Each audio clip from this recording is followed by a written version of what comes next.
அந்த காட்டில் சிங்கம் ஒன்று ஆட்சி செய்து வந்தது. அதற்கு அமைச்சர்களாக ஒரு நரி, புலி மற்றும் ஒரு காக்கையும் இருந்து வந்தன. ஒரு நாள் ஒட்டகம் ஒன்று அந்த காட்டுக்குள் வழி தவறி வந்துவிட்டது. ஒட்டகத்தை சந்தித்த காகம் சிங்கத்திடம் அதை அழைத்து சென்றது.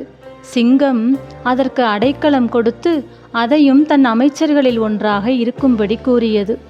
ஒட்டகமும் அதற்கு சம்மதித்து அமைச்சர்களில் ஒன்றாக தன் வேலையை திறம்பட செய்து வந்தது. இப்படியே பல நாட்கள் கழிந்தன. ஒரு நாள் சிங்கம் நோயுற்றிருந்ததால் தன் அமைச்சர்களாகிய புலி, நரி, காகம், ஒட்டகம் ஆகியவற்றை பார்த்து, என் பசியை தீர்க்க ஏதாவது இரை தேடி கொண்டு வாருங்கள் என்று கூறியது.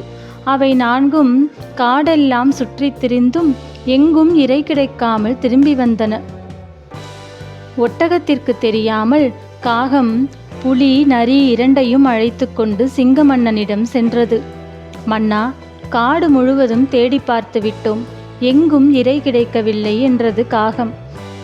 அப்படியானால் என் பசிக்கு என்ன பதில் சொல்கிறீர்கள்? உங்கள் கருத்து என்ன என்று சிங்கம் கேட்டது. மன்னா, ஒட்டகம் இருக்கிறதே என்றது காகம்.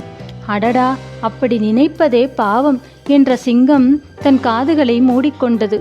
மன்னவா, ஒரு குடியை காப்பாற்ற ஒருவனை கொல்லலாம், ஒரு நகரை காப்பாற்ற ஒரு குடியை கெடுக்கலாம், ஒரு நாட்டை காப்பாற்ற ஒரு நகரையே அழிக்கலாம் என்று கூறியது காகம். அடைக்கலமாக வந்தவர்களை அழிப்பது சரியல்ல என்று மீண்டும் சிங்கம் மறுத்தது. அரசே, அடைக்கலமாக வந்ததை நீங்களாக கொள்ள வேண்டாம், அதன் ஒப்புதலின் பேரிலேயே அதை கொன்று பசியாறலாம் என்றது காகம். சிங்கம் அதற்கு பதில் எதுவும் கூறாமல் அமைதியாக இருந்தது. காகம் சிங்கத்தின் அமைதியை சம்மதமாக எடுத்துக்கொண்டு நரியையும் புலியையும் அழைத்து கொண்டு அவ்விடத்தை விட்டு சென்றது.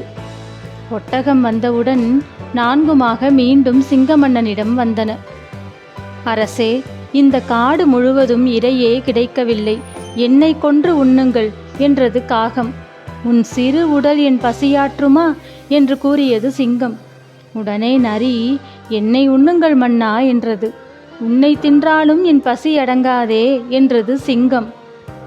புலி முன்வந்து, அரசே, என்னை சாப்பிடுங்கள் என்று வேண்டியது. நீயும் என் பசிக்கு போதுமானவன் அல்ல என்று மீண்டும் சிங்கம் மறுத்தது. இதையெல்லாம் பார்த்து கொண்டிருந்த ஒட்டகம், நம்மை கொல்லத்தான் சூழ்ச்சி நடக்கிறது என்று புரிந்து கொண்டது. ஆயினும் வேறு வழியில்லாமல், அரசே, நான் மிகுந்த தசை உடையவன், என்னை கொன்று தின்னுங்கள் என்று கூறியது. அது சொல்லி முடிப்பதற்கு முன்னால் சிங்கம் ஒட்டகத்தின் மேல் பாய்ந்தது. நான்கும் சேர்ந்து ஒட்டகத்தை தின்று முடித்தன. என்றுமே கொடியவர்களின் நட்பு நமக்கு ஆபத்தையே உண்டாக்கும்.